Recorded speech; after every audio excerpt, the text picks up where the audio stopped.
Okay, we are recording another Chapter 9 practice problem. It's going to give us good practice with doing the cash method and the accrual method.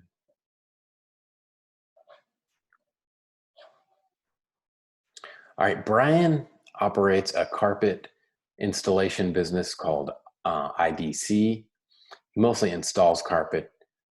He sells some supplies and does cleaning as well. We want to figure out his gross income and his deductions for the current year. All right, so we're going to be focused on what happens during the current year for Brian under the cash method or under the accrual method. He entered into a contract with a home builder in December of last year to install carpet in 10 new homes. The contract price was $80,000, including $50,000 for materials. The remaining $30,000 is for performing the service. The money was all to be paid upfront. So the home builder pays him in full on December 28th of last year. And he's supposed to complete the work by January 31st of the current year. All right, so he got paid on December 28th. He purchases the carpet on January 2nd, starts work on January 4th, finishes work by January 27th. So under the cash method, when he got paid that $80,000 last year, he would have recognized the income last year. All right, so he won't do anything this year. And he's going to be able to deduct that $50,000 cost right, of buying the carpet, supplies or materials. Under the accrual method, right, he won't recognize the income until economic performance has occurred. Right, so normally that would be the earliest of when payment is due or when payment is received. Both of those were last year, right? So he could have, if he wanted to, and he did the same on his books, he could have recognized the income last year. What he's probably going to do, right, assuming he does the same on his books, is service income you can defer until you perform the service, right, up to 1 year. So he is going to defer that $80,000, right? He'd rather pay tax on it later. And in the current year, he'll have $80,000, right? Gross income.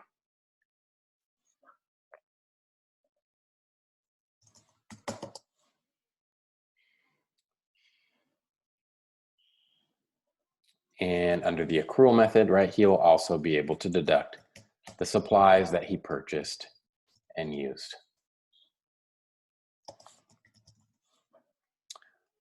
On Part B, he did several other contracts this year and completed the work before year end.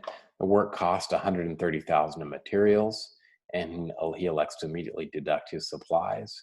He billed out $240,000, but collected only $220,000 by year end. Of the $20,000 still owed him, Brian wrote off $3,000, but didn't expect to collect as a bad debt from a customer experiencing extreme financial difficulties. Under the cash method, he's going to collect he's going to recognize $220,000 because that's what he received, right? The cash method, nice and simple.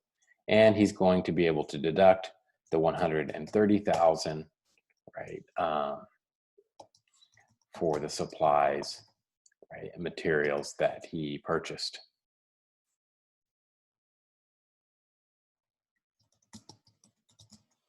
Under the accrual method, he'll recognize the full $240,000, right, because economic performance has occurred.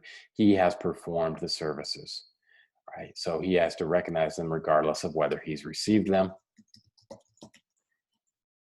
He can also deduct the $130,000.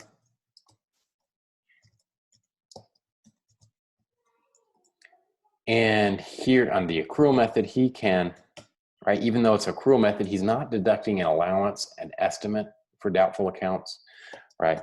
He actually has done the direct write-off method. He's identified one account, right, that he can say, right, is not going to be collected. Part C, he entered into a 3-year contract to clean the carpets of an office building. The contract said contract says he's going to clean the carpets from July 1st of the current year through June 30th, 3 years hence. He received payment in full on June 30th of this year. Under the cash method, right?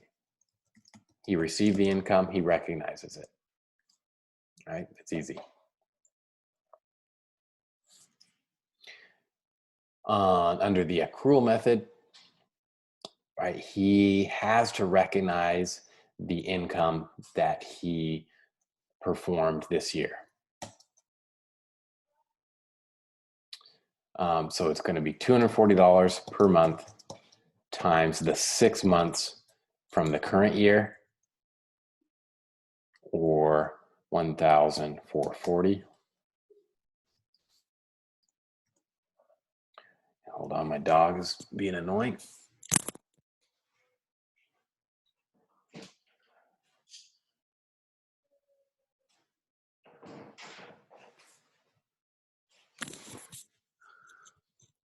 Okay, under the accrual method, right? So, right, he's performing services, so he can defer the income if he hasn't performed the service yet, right? But he can only defer it into the next year. So I'm going to note he will recognize all the rest next year, right? Even though some of the service happens in the third year, he can only defer it 1 year. And the service he actually performed, he has to recognize in the current year. D is asking us about some of his inventory of carpet cleaning supplies. We said, all right, I said in the slides that we're not going to get into calculating inventory specifically, just out of time. And so I'm going to skip this part. Basically, right, he's just going to use LIFO to calculate his inventory cost. On the cash method, he should be able to, right, assuming he's a small enough company, should be able to just deduct all of his inventory if he wanted to. All right, but once again, you don't have to know that. It's not going to be much different from what you do in financial. Part E, on August 1st, he needed more room for storage. He paid $900 to rent a garage for 12 months. Under the cash method, nice and easy, he can deduct $900. That's what he paid. Under the accrual method for rent, right, economic performance occurs as the, right, he gets the rent. So he's going to deduct the, right, 900 divided by 12, right, times the August, September, October, November, December, times the 5 months.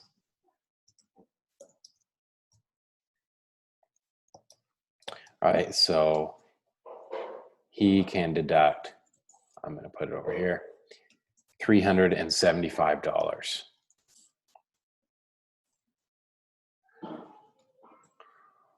Deduction, which is, right, the actual months of rent, of the use of the garage that he's received. On November 30th of this year, Bryan decided it was time to get his logo on the sides of his work van. He hired We Paint Anything to do the job. He paid $500 down in the current year and agreed to pay the remaining $1,500 when the job was completed. They said they wouldn't be able to begin the job until January 15th of next year, but then it would only take 1 week to complete. It ended up being, in reality, due to circumstances beyond their control, WPA couldn't do the job until April 1st, and then IDC paid the remainder. Under the cash method, right, he can deduct the $500 that he paid them during the year. Simple. Under the accrual method, right, we normally say economic performance hasn't occurred until the services are performed, and he could deduct it then. But, right, he can deduct $500 under the 3.5 month exception. That exception requires him to reasonably expect that the services will be performed within 3.5 months of when he pays, right? And so because he reasonably expected that, he can deduct that amount that he actually paid. Even though it turned out to be different, we're going on his reasonable expectation at the time. All right, and in both cases, he'll deduct the $1,500 of the rest next year. In December, Bryan's son, Aiden, helped him finish some carpeting jobs. IDC owed Aiden $600, and we're told that's a reasonable amount. It's a market rate for his work. But Aiden did not get paid until January of next year. Under the cash method, right, nice and simple, we can only deduct 0, right, because we haven't paid anything yet. Under the accrual method, right, this one almost got me.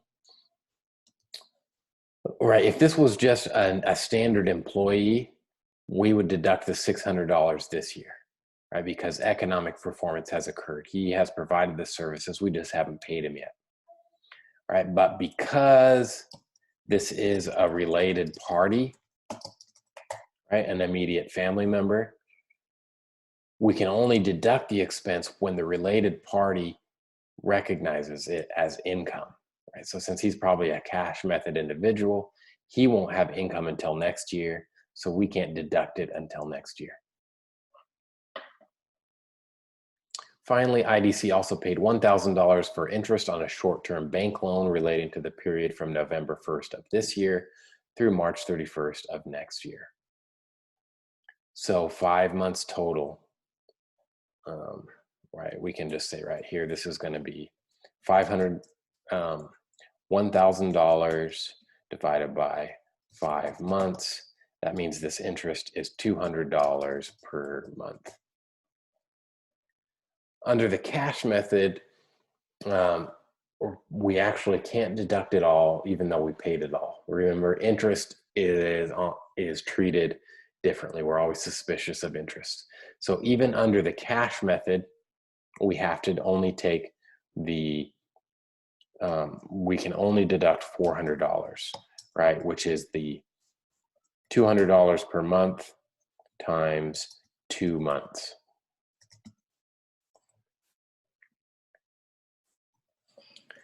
All right, that's the November and December of the current year. All right, even under the cash method, interest has to be prorated.